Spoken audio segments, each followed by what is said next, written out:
violence and other kind of violence. Get away! I could be at work, at school, in my car, and I can still get shot by the police. But I can get shot anywhere. So it is what it is.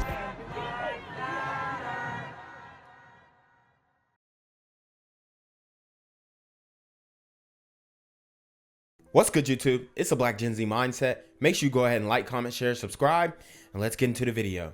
The LAPD believes that at least some of the people in that mob were also part of a street takeover earlier in the evening in. Wow, so we've covered these street takeovers in LA, and they put the pop stoppers, I think is what they call them, the little nubs in the street to make sure that people stop doing these street races. And this time it gets a little out of control. Willowbrook, which resulted in a shooting and then may have been involved with another street takeover after they left this 7-Eleven. But it is what happened in between that was caught on video. And the reason the LAPD held a news conference here this morning. Take a good look at this video. Look at it. All these burrito gremlins and super gremlins on demon time. It is from last Sunday at the 7-Eleven at El Segundo and Figueroa. The mob of about 100 people just goes through the store, ransacking it and destroying it, stealing everything in sight. Wow, man.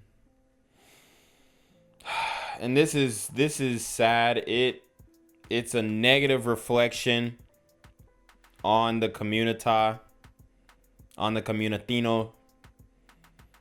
But we've just got too many people in the community who are completely out of control. Completely out of control, okay? They even jump behind the counter and start handing out cigarettes and lotto tickets. Police are also particularly interested in finding one man on the video wearing a Colorado Rockies cap and a backwoods jersey. He actually starts throwing bananas and chips at the lone terrified employee.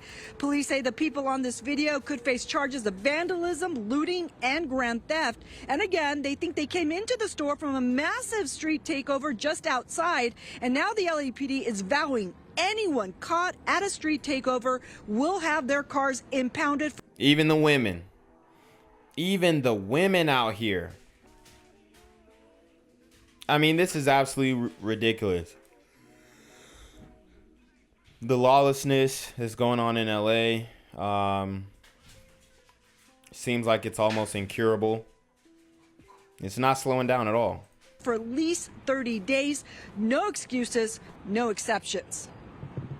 We really want to prevent this from becoming a new trend where they think that they show up and take over a street or a freeway or any part of the city that they're just going to be able to do whatever they want. And they can do whatever they want. My thing is, y'all set the precedent by saying that you can steal up to $900 worth and you pretty much not getting a felony charge. So they can steal as much as they want and they're going to keep getting out and they're not going to get punished. And, you know, honestly, each person probably didn't get over $900 of product individually. So they would be let out. Come into a store and take what they want. And we're here to basically say it's not going to happen. Now, you've seen the people on the video. The police say they could be your neighbor, perhaps someone you work with. And even if they're young, police say it is really important that you give them a call because this mob mentality, these mob events can turn dangerous very quickly. Live in Harbor Gateway, I'm Christy Fajardo. Let's send it back to you. The victim, he wanted an after party with a couple of ladies that he met here at an after-hours club called VIP. When the man left here, that's when his night turned sour. He thought that he was going for a hookup, and he got hooked up. Set up by two women. Why is that funny? Why did he make a joke about that? This man was drugged and robbed, carjacked. Well, I don't think he was drugged, but he was robbed. What happened to him is exactly what Cardi B encouraged women in the intercourse industry to do. Drug and rob men, deceive them, get them set up, carjack them, take their money. So why did he make a joke about that? What if it was the opposite way around and a man did this to the woman?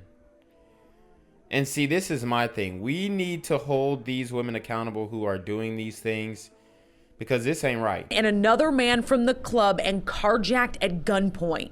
Took his all of his cell phones, his money at $1,200 in cash, took his car, and he fled the scene. Take a look at this trio stumbling out of the VIP lounge, an after-hours spot off James Cousins on the west side. That's who Detroit police are after.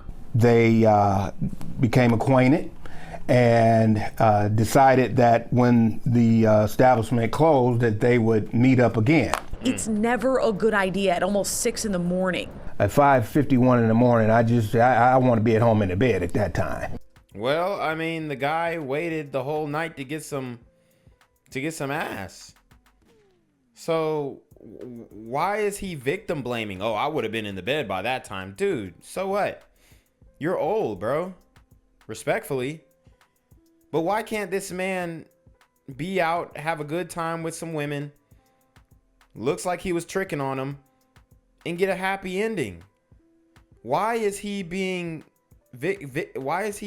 blamed for this incident? It almost seems like they're trying to put the onus on him. Now, I'm not saying that he doesn't deserve any accountability, but I mean, the way that they're just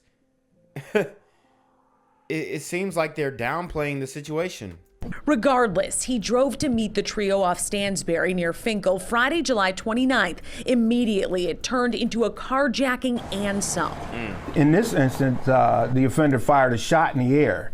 The next time, the shot may be at the victim. Carjacking is up 40% in the city right now compared to this time last year. The captain calls it a local pandemic, something he hasn't seen since the late 80s. The concern with carjackings is the progression of the crime, because it starts off as a property crime, but it turns violent. That's why DPD's organized crime unit is going hard after these carjackers. If we get a lead or a call of a carjacking in the morning at 4 o'clock in the morning, we're all going out.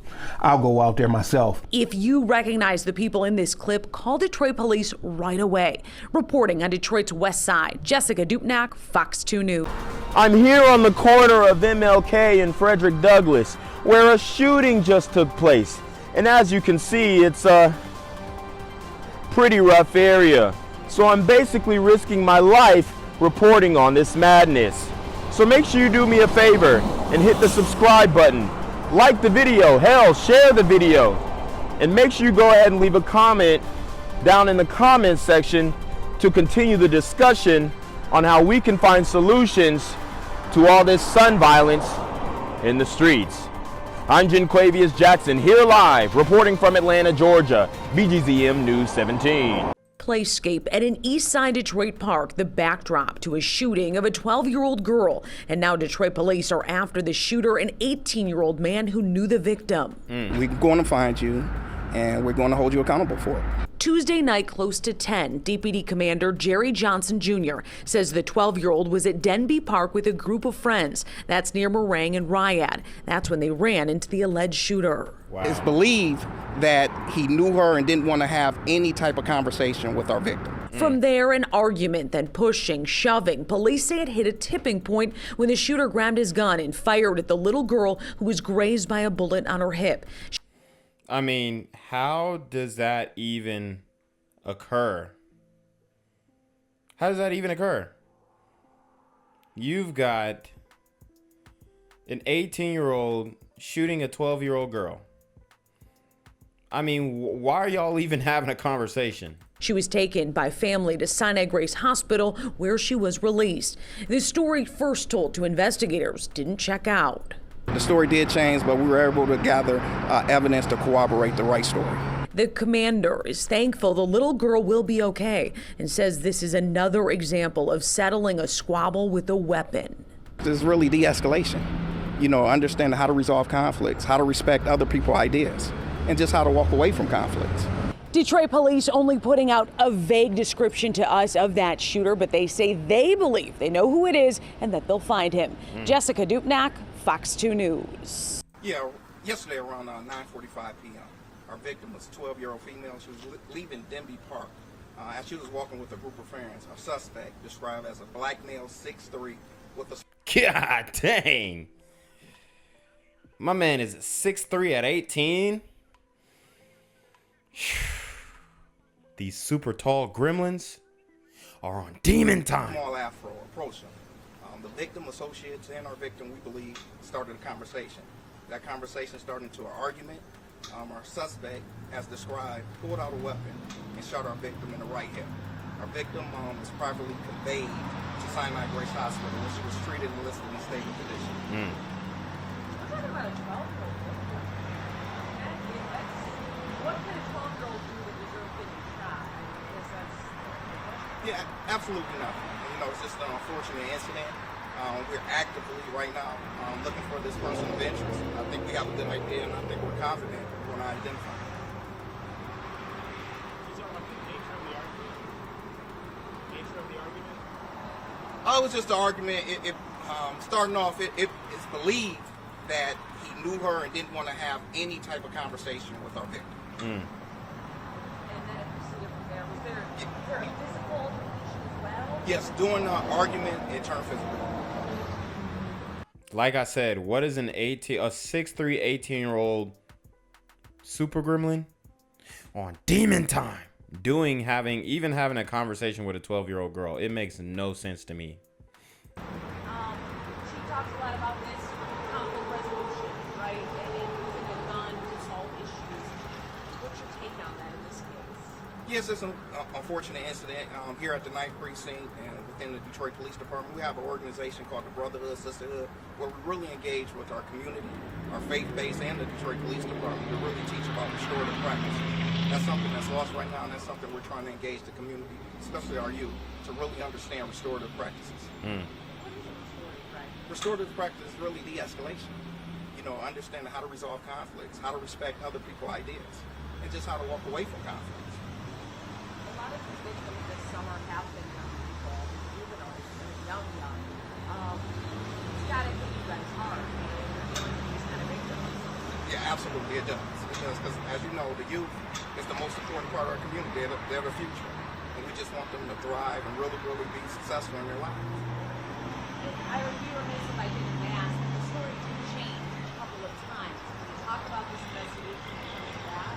Yes, it did. The story did change, but we were able to gather evidence to corroborate the right story. She now being cooperative?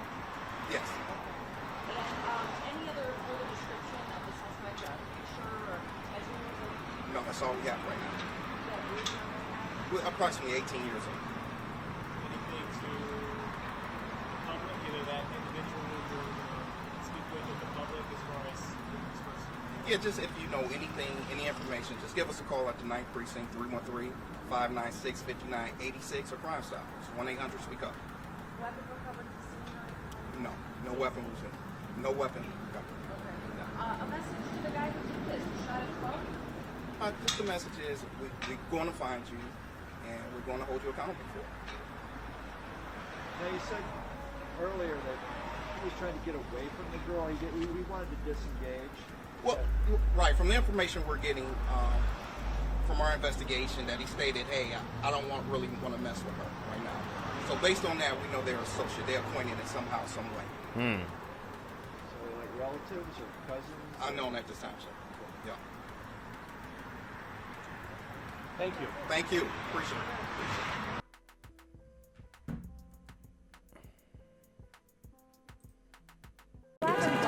Gang violence and other kind of violence. Get away! I could be at work, in school, in my car, and I can still get shot by the police. I can get shot anywhere. So it is what it is.